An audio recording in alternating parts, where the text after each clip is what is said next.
Hello guys, welcome back to my YouTube channel BMS Gyan. तो guys, हमने पिछले videos में अगन तंत्र में general principle of treatment,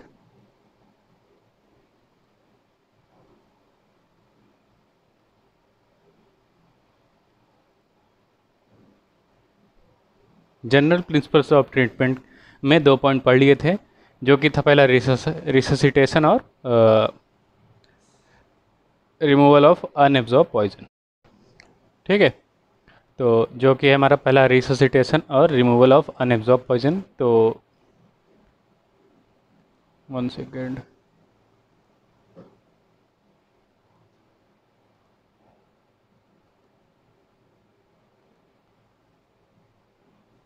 resuscitation and removal of unabsorb poison. तो ये दोनों टॉपिक्स की अगर आपने वीडियो नहीं देखी तो आप हमारे पिछली वीडियोस में देख सकते हैं, जिसकी लिंक मैंने डिस्क्रिप्शन में दे दी है और ऊपर आई बटन पे भी दे दी है, वहाँ पे जाके आप देख सकते हैं। और अगर आपने अभी तक हमारे चैनल को सब्सक्राइब नहीं किया तो सब्सक्राइब कर दें और बेल आइकन को दबा दें, ताकि आप हमारे लेटेस्ट वीडियोस की नोटिफिकेशन सबसे पहले पा सकें। क्योंकि मैं डेली सिलेबस वाइज कुछ लेक्चर्स लाता हूँ जो आपके लिए हेल्पफुल रहेगा। तो चलिए वीडियो शुरू करते हैं। आज हम पढ़ेंगे हमारा यूज़ ऑफ एंटीटोड। एंटीटोड के यूज़ कैसे करेंगे, प्रयोग कैसे करेंगे, उसके बारे में देखेंगे। अगर हमारा रिससिटेशन और रिमूवल ऑफ अनएब्जॉर्ब पॉइजन दोनों ये फुलफिल होगी, उसके बाद हम एंटीटोड का प्रयोग कैसे करेंगे।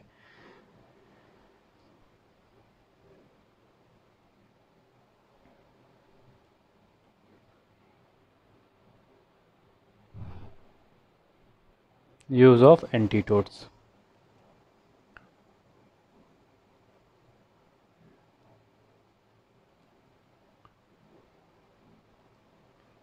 सबसे पहले हम एंटीटोड्स की डिफिनेशन देखते हैं कि एंटीटोड्स होता क्या है। तो एंटीटोड्स आर द सब्सटेंस और remedy which counteract the action of poison. Antidote वो सब्सटेंस है या रेमेडी है जो कि पॉइजन के एक्शन को काउंटर एक्ट करता है, या इसको और भी अलग वे से कह सकते हैं कि जो एंटीटोड था या ये क्या करता है, prevent the action of poison, जो भी पॉइजन का एक्शन है उसको रोकता है। उसके बाद दूसरा ये है डिफिनीशन की न्यूट्रलाइज द पॉइजन, जो भी पॉइजन है लिया है उसको न्यूट्रलाइज करता है, उसके एक्शन को न्यूट्रल करता है, ताकि वो बॉडी में कोई एक्शन ना कर पाए। थर्ड है हमारा कि एंटीटोड्स आर द सब्सटेंस और remedy that produce sign and symptoms opposite to those produce by the poisons. तो एंटीटोड वो क्या होता है कि एंटीटोड ऐसा सब्सटेंस है जो कि पॉइजन के अपोजिट, जो पॉइजन जिस तरीके का साइन एंड सिम्टम्स दिखा रहा है उसके अपोजिट जो एंटीटोड हमने लिया है, पॉइजन के अपोजिट साइन एंड सिम्टम्स दिखाए, जिसके कारण क्या होता है, अगर वो अपोजिट साइन एंड सिम्टम्स करेगा, मतलब एंटागोनिस्ट इफेक्ट करेगा, तो उसके कारण जो एक्शन ऑफ पॉइजन रहेगा वो सप्रेस हो जाता है। तो तीन पॉइंट्स यहाँ आपको ध्यान में रखना है। Antidotes are the substance or remedies which counteract the action of poison or prevent the action of poison, or we can say neutralize the action of poison. And third and the most important definition is that produce sign and symptoms opposite to those produced by the poisons। तो ये आपको ध्यान में रखना है। अगर आप exam में आ जाता है 2 नंबर में डिफिनीशन एंटीटोड्स का, तो आपको ये लिख देना है, आपको पूरे नंबर मिल जाएंगे। नेक्स्ट हम देखते हैं इंडिकेशंस, कहाँ पे एंटीटोड्स का हम प्रयोग करेंगे। तो पहला है where emetics and gastric lavage is contraindicated, जहाँ पे एमेटिक्स और गैस्ट्रिक लावाज कॉन्ट्रा इंडिकेटेड है। तो एमेटिक्स और गैस्ट्रिक लावाज कहाँ पे कॉन्ट्रा इंडिकेटेड है, मतलब कहाँ पे मना किया गया था गैस्ट्रिक लावाज और वोमिटिंग कराना। तो जैसे आपका था कन्वल्जन्स था चिल्ड्रन में, कोमा में, या पेट्रोलियम डिस्टिलेट में, या प्रेगनेंसी में, या कोई ऐसी डिजीज़ का जो हार्ट डिजीज़ हो या रेस्पिरेटरी प्रॉब्लम्स हो, तो उसमें आपको मना किया था, कॉन्ट्रा इंडिकेशन था गैस्ट्रिक लावाज का और एमेटिक्स का। तो आप वहाँ पे एंटीटोड्स का प्रयोग कर सकते हैं, यूज़ कर सकते हैं। उसके अलावा है कि poisoning by route other than oral. अगर ओरल नहीं लिया गया है, जो पॉइज़न है वो ओरली नहीं लिया गया है, माउथ के थ्रू नहीं लिया गया है, तो उस केस में हम एंटीटोड्स का प्रयोग कर सकते हैं। इन केस ऑफ इंजेक्शन के थ्रू लिया गया हो, या स्नेक बाइट किया है, या कह सकते हैं कि इंजेक्शन हुआ हो, तो उस केस में हम एंटीडोट्स का प्रयोग करते हैं। थर्ड है हमारा the poisoning that escaped gastric lavage and emesis. यह पॉइजनिंग जो है वो क्या कहते हैं, एमेसिस और गैस्ट्रिक लवाज एस्केप कर गया। मतलब अगर हमने चलो गैस्ट्रिक लवाज भी करवाया है और एमेसिस भी करवाया, पर इसके बावजूद भी हमारा कुछ क्वांटिटी ऑफ पॉइजन हमारे बॉडी में रह गया है, तो उस केस में हम एंटीटोड का प्रयोग करते हैं। ठीक है। चौथा पॉइंट है हमारा the poison is already absorb. तो इस केस में जब पॉइजन जो होता है जब ऑलरेडी एब्जॉर्ब हो चुका है, मतलब अगर हम एमेसिस और वोमिटिंग, एमेसिस और गैस्ट्रिक लवाज नहीं करा पाए हैं, या हम लेट हो गए, 4 से 6 घंटे से ऊपर हो गया था, उस केस में हम एंटीटोड का प्रयोग करते हैं, एंटीटोड का यूज़ करते हैं। ठीक। तो ये हो गया हमारा कुछ इंडिकेशंस। अब आते हैं हम टाइप्स ऑफ एंटीटोड। तो एंटीटोड्स के टाइप्स क्या क्या हैं? तो पहला है हमारा फिजिकल और मैकेनिकल, दूसरा है केमिकल एंटीटोड, तीसरा है फिजियोलॉजिकल और फार्माकोलॉजिकल एंटीटोड, चौथा है चिलेटिंग एजेंट्स, पांचवा है हाउस होल्ड एंटीडोट्स, छठवां है यूनिवर्सल एंटीटोड, और सातवां है सीरोलॉजिकल एंटीटोड। तो आपको ये मेनली ये 7 टाइप्स ध्यान में रखने हैं, फिजिकल, केमिकल, फिजियोलॉजिकल या pharmacological, serological, universal, house hold और चिलेटिंग एजेंट्स। ठीक। तो सबसे पहले हम बात करते हैं फिजिकल और मैकेनिकल एंटीटोड्स के बारे में। फिजिकल और मैकेनिकल एंटीटोड्स क्या होते हैं, डिफिनीशन देखते हैं। The antidotes which physically hinder the absorption of the poison. तो ऐसा एंटीडोट जो अब अपने एक्शन से या अपने प्रेजेंस से पॉइजन के इफेक्ट को या एक्शन को रोकता है। ठीक है।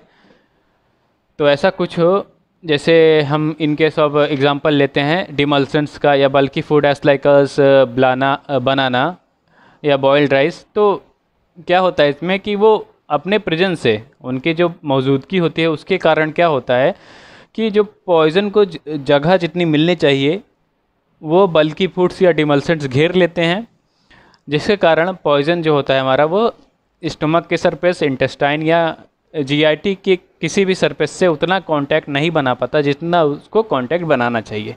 इसके कारण क्या होता है, ये फिजिकल हिंड्रेंस प्रोवाइड करता है हमारा फिजिकल एंटीडोट। तो आपको समझ में आ गया होगा। अब देखते हैं कुछ एग्जांपल्स, जैसे होते हैं हमारे डिमल्सेंट्स, इसके एक्शन के बारे में देखेंगे और एग्जांपल्स क्या हैं इसके। तो डिमल्सेंट्स क्या है पहले जानेंगे, डिमल्सेंट्स होता क्या है। तो the substances which form an oily layer on the gastric mucus membrane so that absorption in the stomach does not occur. तो डिमल्सेंट वो सब्सटेंस होते हैं जो हमारे गैस्ट्रिक म्यूकस मेम्ब्रेन या जीआईटी में एक ऑयली लेयर बनाते हैं, जिसके कारण जो पॉइजन का एब्जॉर्प्शन होता है वो बहुत स्लो हो जाता है या बिल्कुल भी नहीं होता है। तो ये आपका डिफिनीशन है डिमल्सेंट्स का। आपको ध्यान में रखना है डिमल्सेंट्स मतलब ये हमारे गैस्ट्रिक म्यूकस मेम्ब्रेन पे एक ऑयली लेयर बनाएंगे जिसके कारण पॉइजन का एब्जॉर्प्शन नहीं होता है।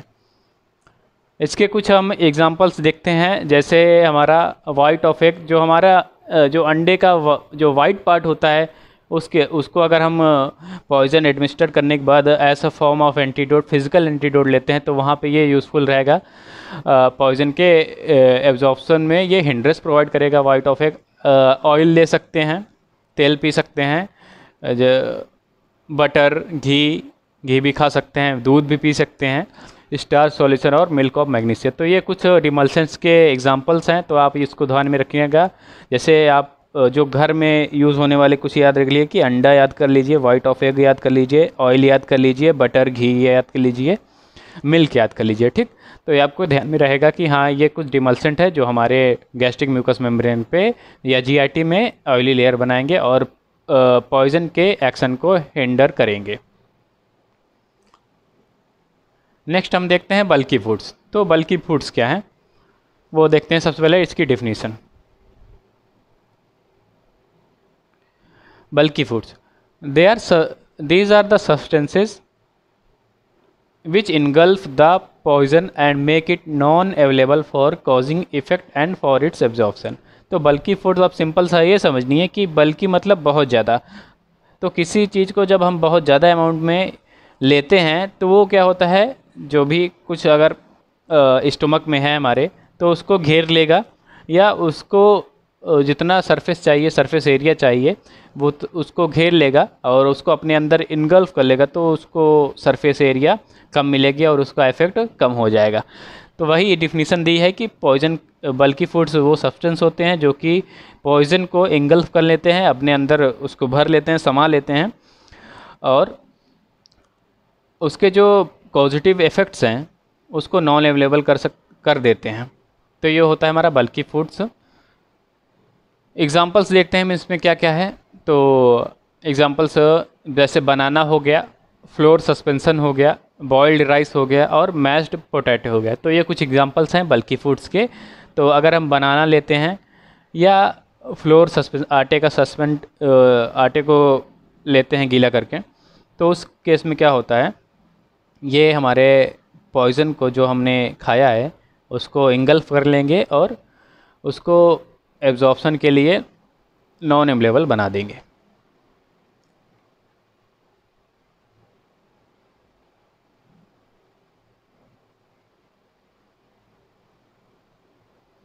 अब देखते हैं हम हमारा फिज़िकल एंटीडोट्स में हमारा जो थर्ड वाला है, जिसको एक्टिवेटेड चारकोल या मेडिकोल भी कहते हैं। ठीक है, एक्टिवेटेड चारकोल आपने बहुत सुना होगा, क्योंकि चारकोल आपने 10th में या 12th में भी पढ़ा होगा कि ये क्या होता है कि एड्जॉर्ब कर लेता है।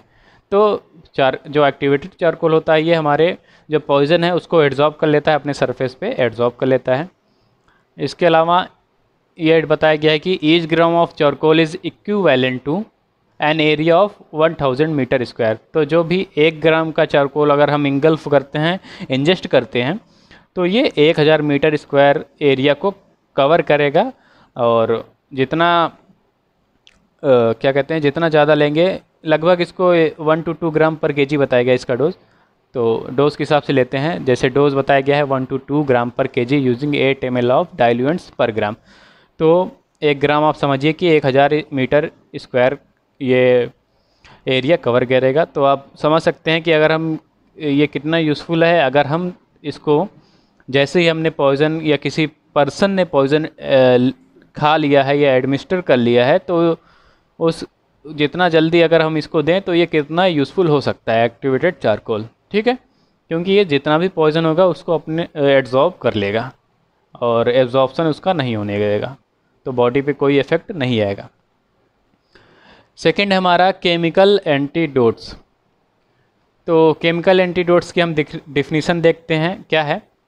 These substances chemically react with the poison and thereby alter its chemical nature.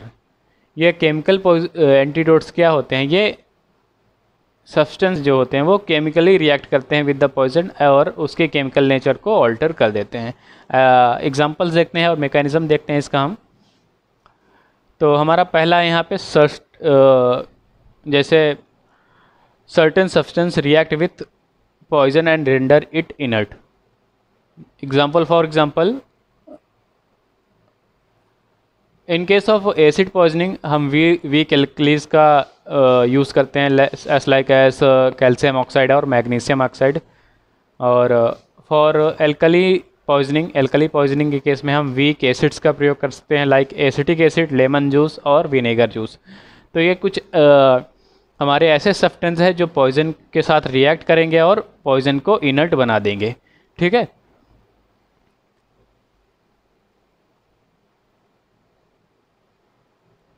Next हम देखते हैं हमारा टैनिन।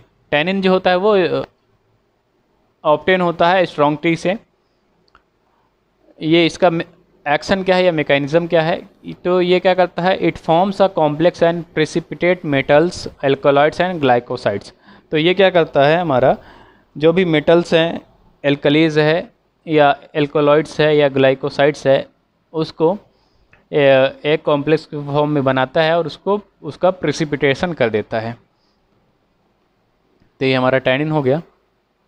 नेक्स्ट हमारा KMnO4 1 in 1000 and weak solution of iodine 10 to 15 drops पर 100 ml of water oxidise the poison. तो KMnO4 का काम क्या है, ये पॉइजन को ऑक्सीडाइज करता है। तो इसमें क्या रहता है, वीक सॉल्यूशन ऑफ आयोडीन और KMnO4 रहता है। तो ये कुछ हो गया हमारा केमिकल एंटीडोट्स के बारे में।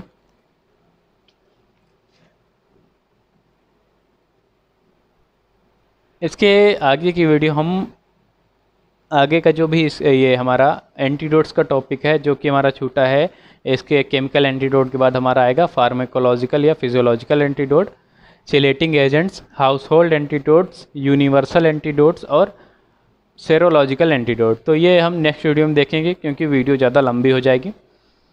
तो मिलते हैं नेक्स्ट वीडियो में, तब तक बने रहिए मेरे चैनल के साथ। लाइक, सब्सक्राइब और कमेंट करना मत भूलिएगा। कोई भी डाउट हो तो आप हमारे इंस्टाग्राम हैंडल या कमेंट बॉक्स में अपना क्वेश्चन डाल दीजिएगा। तो मिलते हैं नेक्स्ट वीडियो में, तब तक के लिए।